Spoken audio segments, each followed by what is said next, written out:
Moratorium मामले में केंद्र सरकार ने लोन लेने वाले व्यक्तियों और एमएसएमई को बड़ी राहत दी है। दरअसल लॉकडाउन में लोगों को आर्थिक तौर पर राहत देने के लिए रिजर्व बैंक ने लोन की ईएमआई भुगतान टालने की सुविधा दी थी। कुल 6 महीने तक मॉरेटोरियम का लाभ लेने वाले लोगों को अब एक और राहत मिली है। सरकार ने सुप्रीम कोर्ट में एफिडेविट दाखिल कर कहा वो मॉरेटोरियम अवधि के 6 महीनों के ब्याज पर ब्याज यानी कंपाउंड इंटरेस्ट की माफी को तैयार है। आइए समझते हैं कि क्या है पूरा मामला। कोरोना के शुरुआती दौर में देश में लॉकडाउन लगाया गया था। इस कारण बड़ी संख्या में लोगों के सामने रोजगार का संकट पैदा हो गया था।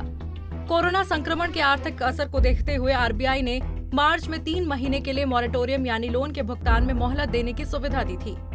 शुरुआत में इसे 1 मार्च से 31 मई तक 3 महीने के लिए लागू किया गया था। बाद में आरबीआई इसे 3 महीने और बढ़ाकर 31 अगस्त तक लागू कर दिया, यानी कुल 6 महीने की मॉरेटोरियम सुविधा दी गई थी। आरबीआई ने कहा था कि लोन की किस्त 6 महीने नहीं चुकाएंगे तो इसे डिफॉल्ट नहीं माना जाएगा। हालांकि इसके साथ ये शर्त भी रख दी गई थी कि मॉरेटोरियम के बाद बकाया पेमेंट पर अतिरिक्त ब्याज देना पड़ेगा। हालांकि अब सरकार का कहना है कि मॉरेटोरियम अवधि के 6 महीनों के ब्याज पर ब्याज की माफी को तैयार है, लेकिन इस ब्याज माफी का लाभ केवल 2 करोड़ रुपए तक के लोन पर मिलेगा। आइए आपको बताते हैं कि केंद्र के इस फैसले के क्या मायने हैं। इसमें MSME loan, education loan, housing loan, consumer durable loan, credit card due, auto loan, professionals का पर्सनल लोन, कंजम्पशन लोन शामिल है। वित्त मंत्रालय की ओर से सुप्रीम कोर्ट में दाखिल एफिडेविट में कहा गया है कि सरकार छोटे कर्जदारों का साथ निभाने की परंपरा जारी रखेगी।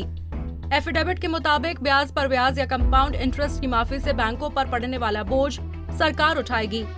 सरकार ने कहा है कि इसके लिए संसद की मंजूरी ली जाएगी। आपको बता दें, मॉरेटोरियम के ब्याज पर ब्याज को लेकर सुप्रीम कोर्ट में याचिका दाखिल की गई थी।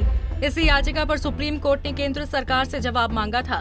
बीते अगस्त महीने में सुप्रीम कोर्ट ने मॉरेटोरियम मामले में केंद्र सरकार पर सख्त टिप्पणी भी की थी।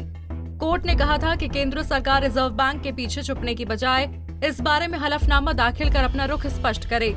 सुनवाई के दौरान सुप्रीम कोर्ट ने फटकार लगाते हुए केंद्र सरकार को कहा था कि उन्हें लोगों की परेशानियों को भी देखना होगा। अब इस मामले में 5 अक्टूबर को सुनवाई होगी। अगर सुप्रीम कोर्ट केंद्र सरकार के एफिडेविट को स्वीकार कर लेती है तो 2 करोड़ या इससे कम लोन वालों को ब्याज पर ब्याज या कंपाउंड इंटरेस्ट का भुगतान नहीं करना होगा। हमसे जुड़े रहने के लिए हमारे YouTube चैनल को सब्सक्राइब करें और नई वीडियो की नोटिफिकेशन के लिए बेल आइकॉन को दबाएं। अगर आप ये वीडियो Facebook पर देख रहे हैं तो लाइक जरूर करें और ज्यादा से ज्यादा शेयर करें। धन्यवाद।